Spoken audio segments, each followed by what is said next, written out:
Alright, let's go ahead and talk a little bit about multi-threading because this is very important moving forward because this also has to deal with certain vulnerabilities that are actually coming out with Intel's hyper-threading. But we're going to first talk, before we get to hyper-threading, we need to talk about fine grain and coarse grain, and then we're going to get into something called simultaneous multi-threading, which is the hyper-threading that Intel chips have.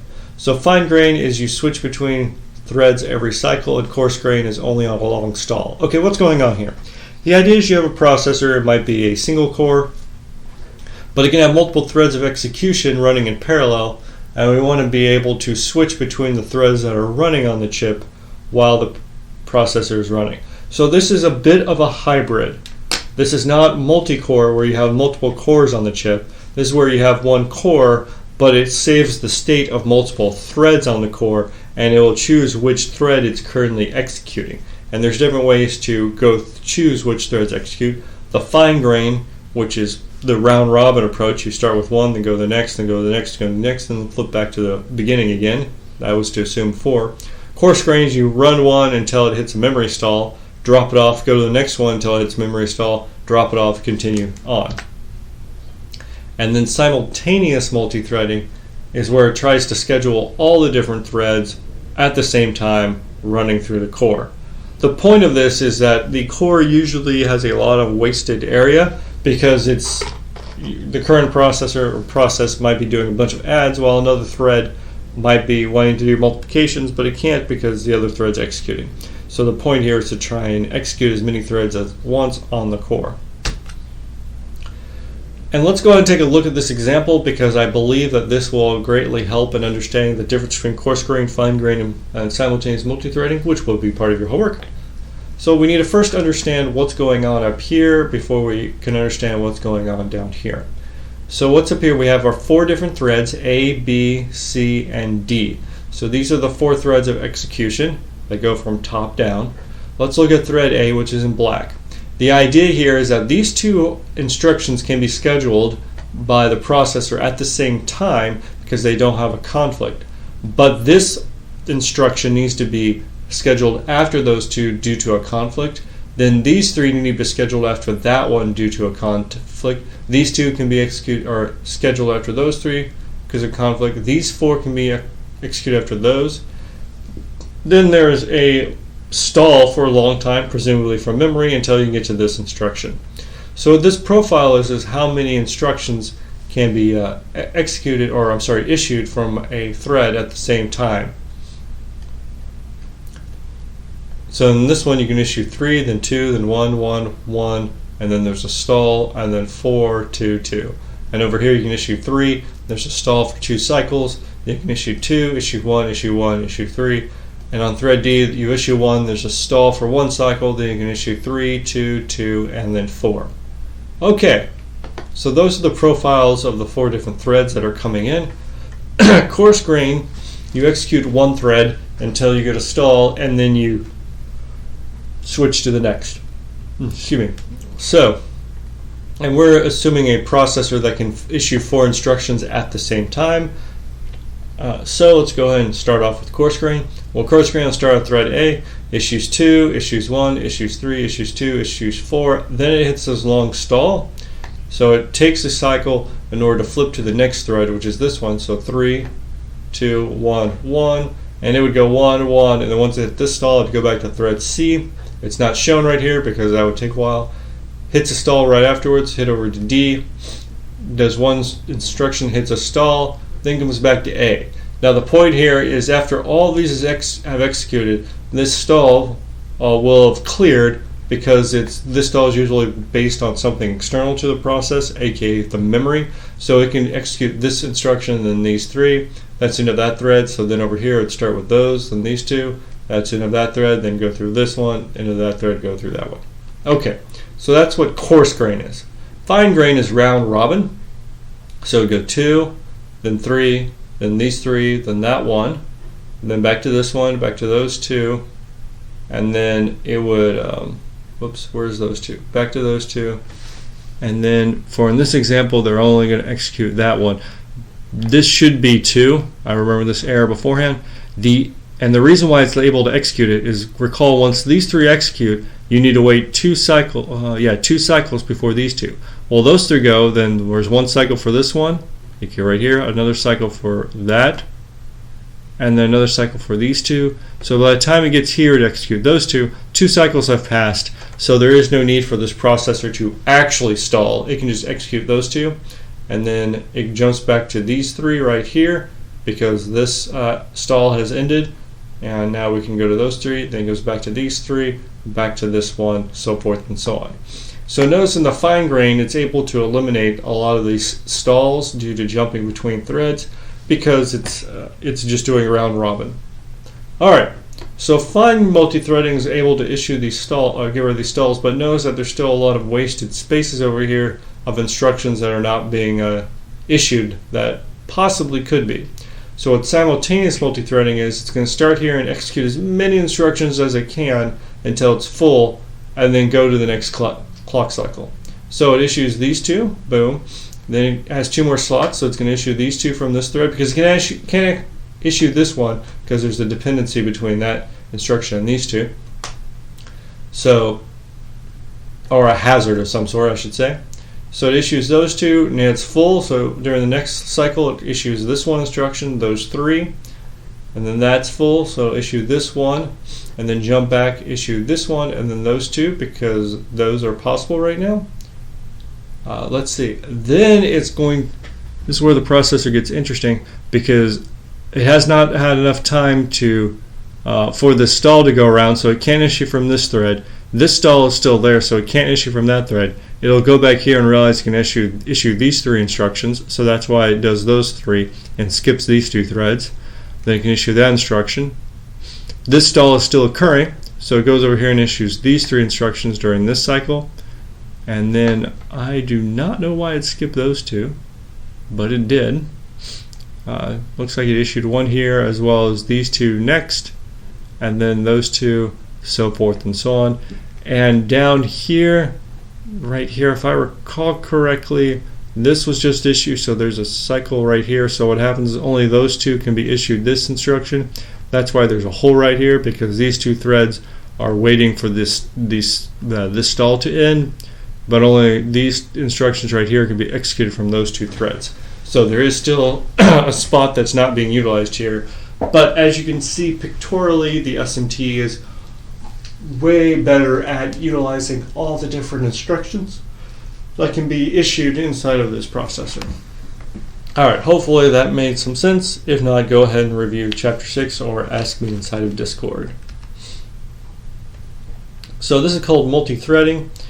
Common question is, will it survive? Because a lot of people are trying to figure out, can we do something besides multi-threading, have special processors for special cores and whatnot.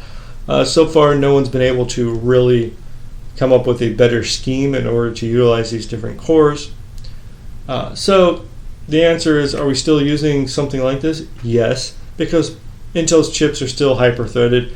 AMD actually jumped on board a couple of generations ago and added simultaneous multi-threading as well to their chips. So this is still alive and well, although what's interesting is that both chip manufacturers have decided to only do 2 threads at the same time, not 4, for whatever reason. Okay, we are not going to talk about shared memory because we just don't have time. And I'm actually going to skip over a lot of this because we talked about GPUs, which is great. And I think we're not going to do that or some reduction. Right, so we do want to talk about grid computing before we conclude. So the idea here is we've talked about different levels of parallelism, and we've talked about instruction level with pipelining, we've talked about thread level with multiple core, and we talked about data level with the GPU trying to execute different pieces of information at the same time. Grid computing, the idea is if you want to compute something over a grid or multiple machines connected over some interconnect, so you might have a PC that's connected through a local area network, or you might have multiple PCs connected through the internet. And this is what grid computing is. They call them long haul networks. Basically, it's going off your computer. There's different topologies, and that's aka how do we want to set up our different machines. So just think of these different boxes as a different machine. You could have a bus where only one machine is allowed to communicate over the bus at a time to someone else. This has the advantage of being the cheapest way to do it, but it has the disadvantage of being the most inefficient, because if only one processor is allowed to talk on the bus at once, that means all the other machines or processors have to wait until that one machine's done. So while the cheapest, it can be inefficient. Although one nice thing about the bus is that the time for one processor to communicate to another is essentially the same. There's no, as we're going to see soon, there's no issue with how it's set up. So with the ring, you have this chip connected, this machine connected to that one, this one connected to that one, connected to that one, connected to that one, connected to that one, he's connected to the beginning. So it forms a ring. The idea is you're allowed to communicate to your two neighbors. Well, if this machine wants to talk to that machine, then he has to copy to this machine, who then has to copy to this one, who then has to copy to that one. Or alternatively, we go back here, copy to him, talk to him, and then back to this one. So the problem with this, of course, is now to do communication to someone that's not your neighbor requires multiple hops, which not only makes your communication longer, it also means that other machines are going to have to deal with processing your communication as opposed to doing their workload. This is opposed to a bus where, since everyone's on the same bus, if this process or machine wants to communicate with this one, they just communicate with the bus and it's one time. These other guys don't need to process that communication. There are other types of connects. For example, the 2D mesh. The idea is that, it's a ring of rings, but what's really going on is each node is able to communicate up, left, right, and down. So you have neighbors, but they're on a grid. And so this allows you to communicate more quickly to other processors than with a ring. It is more complicated, but it is a lot faster and doesn't have the bus problem. The cube is the same idea, except for it's now going to be in 3D space. Each node you have different, you basically have three neighbors, or what we got here? 1, 2, 3, right. 3 different neighbors that you communicate to. If you had a cube over here, you'd be able to communicate that way as well as up, and then of course this direction as well. And if I recall correctly, that makes 8. So that's 8 forms of communication. It's not depicted very well here because it's very hard to draw that. This one, it's also more complicated on the hardware, but it does, again, decrease the number of hops you need to do to go from one node to another. By the way, these two are very popular. Fully connected would mean that any node can communicate directly to every other node on the network, and it's a one-to-one, so this guy can communicate here while this one's communicating to this one, while this one's communicating that one. They can all communicate at the same time. This, of course, has the best performance from a communication standpoint, but is very costly and very power hungry, and a lot of times simply just not feasible to do. So the fully connected is rarely implemented because there's no way to do it in a lot of situations. We're going to skip the multi-stage with the Omega network. We'll just move on. All right. Just keep in mind that with your network, for performance, you do have the latency per message, how long it takes to go through the network, the throughput, the bandwidth at the link level, then total network band, and then the bisect bandwidth, aka you cut in half what it is. One thing to keep in mind with network, hopefully y'all went through this through applied networking, is congestion. If you put too much data through a network, it will be congested and it'll be harder and harder to move things through. Of course, cost, power, and routability in silicon. Now, one thing I will talk about is there are other protocols besides Ethernet or Ethernet, whichever you prefer. The popular alternative right now is InfiniBand, which is way more high performance and in general consumes less power, but takes a lot more in order to set up, which is why it is not as prevalent at home networks. Also, home networks don't need that type of performance. but there are alternatives to the low-level communications. All right. So we're going to conclude soon with this, is how do we know which type of parallelism is actually increasing performance?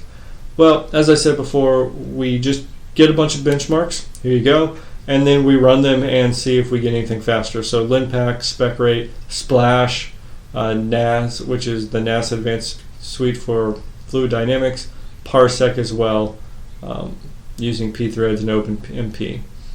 So these are different benchmarks we have in order to try and utilize,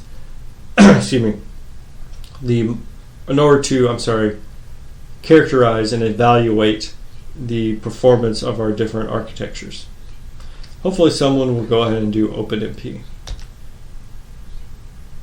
Alright, so the author tries to go through, is it code or applications?